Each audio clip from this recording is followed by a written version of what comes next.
Bananas are a commodity that are immensely important around the world. Economic, cultural, and environmental factors are all essential aspects of the glorious banana.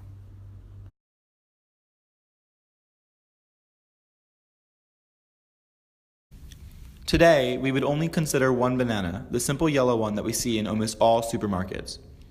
This specific type is called the Cavendish banana, which comprises 95% of those bananas sold in the United States. However, it is believed that there are about 1,000 varieties of bananas in the world, all of which are divided into 50 subgroups. In addition, bananas are grown in more than 150 countries, altogether producing about 105 million tons of this fruit per year. The 6 main and most common varieties of bananas are Cavendish, Baby, Manzano, Burro, Plantain, and Red. Baby bananas are half the size of a normal Cavendish and are usually advertised as a snack product for kids. Manzano is a banana variety that is firm and has a tart apple scent. Burro bananas are stubbier than Cavendish and have a sweet and sour taste. Plantain are the variety of bananas that are often cooked and used as a substitute for potatoes due to their starchiness. And the last variety, red bananas, are red in color and have a sweet taste as well as a creamy texture.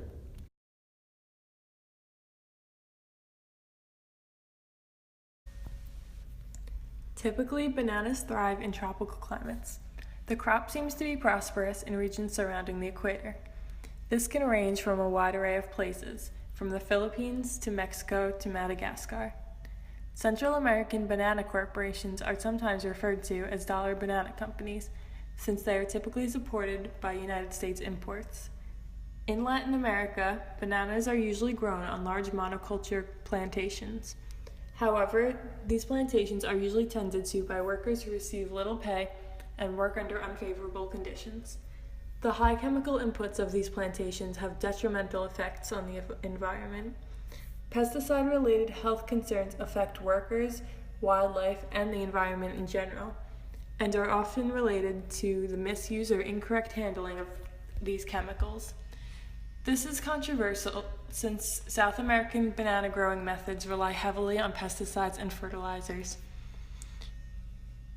In contrast, bananas in the Caribbean are typically grown on small-scale family-owned farms where they struggle to compete with cheap bananas exported by Latin America. The Caribbean islands most commonly export to areas in Europe. Many banana farmers belong to the fair trade system, which promotes the importing of Caribbean bananas in other countries. It is believed that the survival of banana production in the Caribbean is only supported by fair trade and British consumers, who exclusively import fair trade bananas. West Africa produces the majority of Africa's bananas grown for exportation. This practice has been growing for the past decade, and West Africa now produces 4% of the world's banana exports. Most of the produce is exported to Europe. The area is mainly dominated by large-scale companies like Dole and Del Monte since the 1990s. The workers are generally paid low wages and the production costs are relatively high.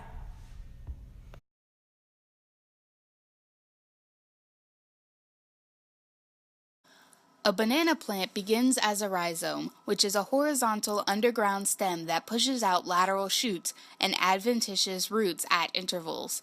This shoots up the baby banana plants, which are known as suckers. These suckers don't grow into trees, as many people believe, however. The trunk is actually made up of leaf stalks all wrapped around each other. Through the center crown is where the leaves and flowers push through. After 9 to 12 months, while the banana is still green, the bunches are harvested and the mother plant dies. After its death, baby stalks push out from around the dead plant and can either stay there or be transplanted to begin the next banana plant growth.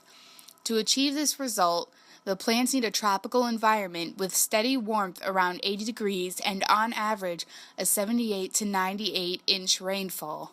This is why most banana growth occurs within 30 degrees of the equator, predominantly in Latin America. The plant also needs large amounts of nitrogen and potassium, which it can receive from fertilizers.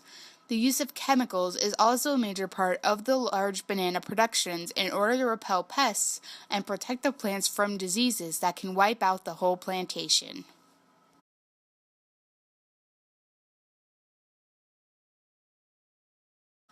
The banana that everyone knows and loves today was not originally the major variety eaten.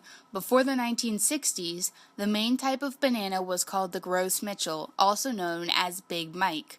This variety was wiped out, however, by what's known as the Panama disease. This is caused by a fungus called Fusarium oxysporum and attacks the roots of the plant. This fungus lives in the soil for decades and is almost impossible to eradicate. The decimation of this crop even led to the creation of the song, "Yes, We Have No Bananas." With no way to fight this disease, scientists turned to their only option and started artificially selecting a new type of banana to mass produce. Through this process, they found that the Cavendish was resistant to the disease, and it now makes up 95% of today's bananas. The problem with this is that this variety of banana is genetically identical and has no seeds. This lack of variety means that if one banana plant is at risk, they all are. The new threat is black sigatoka disease, which destroys the plant's leaves. The first discovered attack of this disease was in 1963 in Fiji.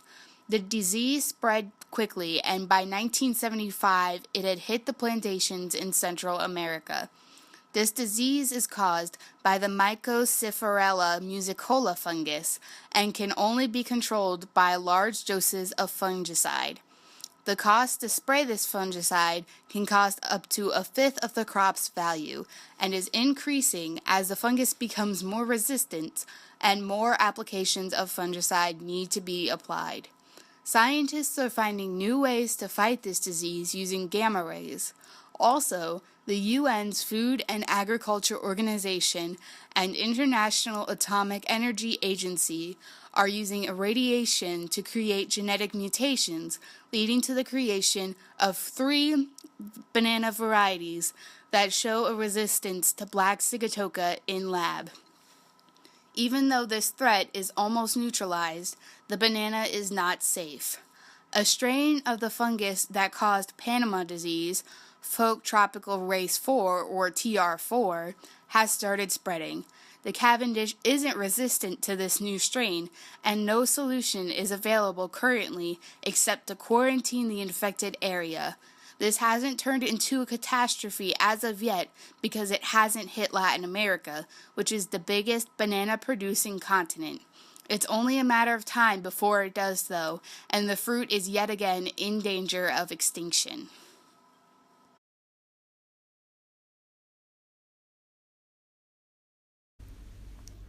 Bananas have been shown to have some properties that could result in health benefits. Banana sap, for example, contains properties that can be used to help treat leprosy, hysteria, fever, digestive disorders, hemorrhage, epilepsy, hemorrhoids, and insect bites. In addition, banana plant roots contain rhizomes that are sometimes used in medication. Roots, as well as seeds, are mainly useful in easing digestive disorders. Also, banana peels have antifungal and antibiotic components, and banana flowers can be used to treat ulcers and bronchitis. According to new studies by researchers at Cornell, chemicals in bananas protect against stress-induced neurotoxicity, which can possibly reduce the risk of Alzheimer's disease. This is helpful information for creating future medications or vaccinations.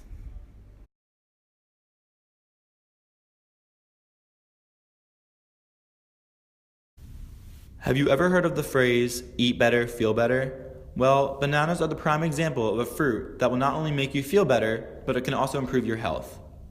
A regular-sized banana contains 400 milligrams of potassium, which is vital for a healthy blood pressure level. In a recent study, researchers observed the relationship between diet and blood pressure while tracking 40,000 American male health professionals over 4 years. They found that those with diets higher in potassium-rich foods had a reduced risk of stroke. In addition, bananas provide a variety of many other vitamins and minerals shown in the chart.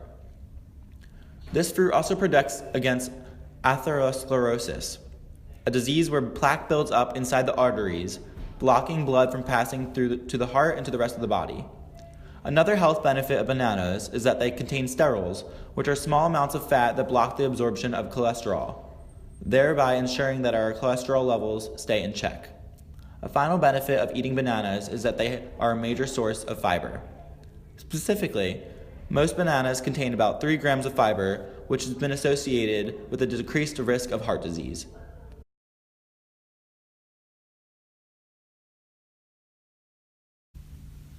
Despite the nutritional benefits of bananas, the process of growing them has become detrimental to our environment. Current practices of banana farming are leading to the destruction of tropical rainforests, which contain 75% of Earth's biodiversity. Specifically, bananas are grown in monoculture plantations, which means that bananas are the only type of crop there. However, monoculture leads to deforestation, which is the transformation of forests into clear land that can be used to grow bananas. Deforestation has a direct impact on the loss of productive land and nutrient-filled soil. This is the case in many areas, making it impossible for any type of vegetation to thrive there. On another note, pesticides are used as many as 40 times per year on banana plantations. This amounts to a total use of about 50 pounds of pesticides per acre. Toxic substances from these chemicals find their way into local aquatic systems, making habitats unsuitable for wildlife. Pesticides or agrochemical runoff are contributing to the depletion of food supplies for many animals such as algae.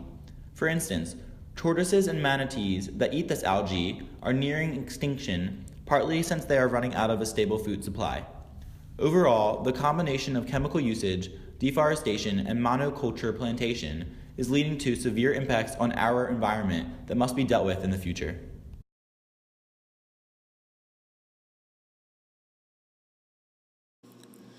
In 1884, the United States canceled tariffs on the bananas, and the industry really took off by the 1900s.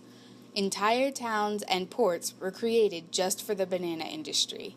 This large-scale production was necessary in order to make the trading of the fruit profitable. The lack of regulations on trade allowed large companies to achieve this by selling large numbers of bananas at very low prices, maximizing the profit. A majority of this profit doesn't make it back to the workers, though, who labor long, hard hours to grow the amount of fruit needed to meet the demand. Some of the farmers make as little as $1.20 per day. Also, even though 87% of bananas are consumed locally, the places that export their bananas lose almost all of their product to foreign countries. This causes a stunted growth of the local economies where the plant is grown. One of these countries is Costa Rica, where an estimated 80% of banana families are living in slums. Since these countries are so poor, they can't even afford the proper protection the workers need in order to prevent exposure to dangerous chemicals during aerial fumigation of the plantations.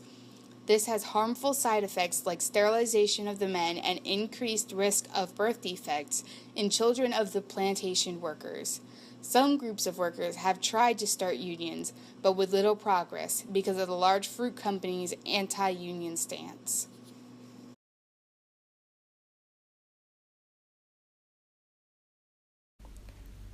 Bananas have resulted in a number of political conflicts, mainly in Latin America. Problems began when Central America began to depend heavily on the economic profits and political power that bananas brought in. This is referred to as a banana republic, meaning the country is so dependent on one crop that it is ultimately unstable. This dependency began with the first major mass transportation of bananas in Honduras during the mid-20th century.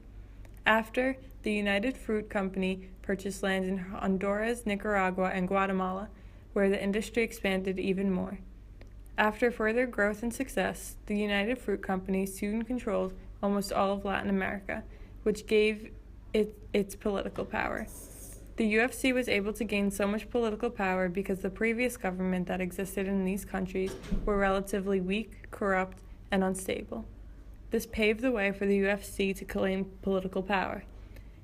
This became extremely favorable to the United Fruit Company, since they were able to manipulate the government into allowing them to have the best land and keep production costs low. Overall, bananas have an enormous impact on our environment, economy, and health. You wouldn't know it, but this yellow fruit has a hidden importance on so many aspects of life. And yet, the only type we consider in the U.S. is the Cavendish banana. So next time you go to the supermarket, try looking out for some other delicious varieties of the famous banana.